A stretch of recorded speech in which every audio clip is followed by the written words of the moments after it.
হোটেলে আগুন ধরেছে, হোটেলে আগুন ধরেছে। জানতে পারে আমি ফোন দিছি, ফোন দেওয়ার পরে ফোন কেউ ধরে না।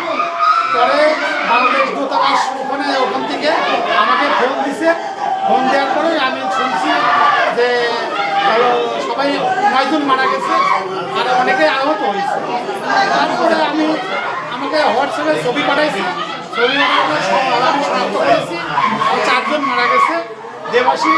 দেবাশিসের শ্বশুর, তার মিসেস আর তার ছেলে, ছোট ছেলে, এইগুলো 4 জন মারা গেছে। এখন আমি দেবাশিসকে এদের 4 জনকে নিয়ে আসার কোশিশ করার জন্য আমি কলকাতাতে যাব। যাই এখন জানি না কি হবে, ওইটা যদি আমাদের ইন্ডিয়ান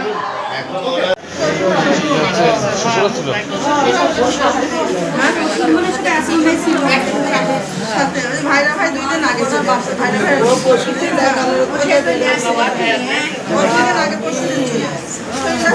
ভালোই আছি আজকে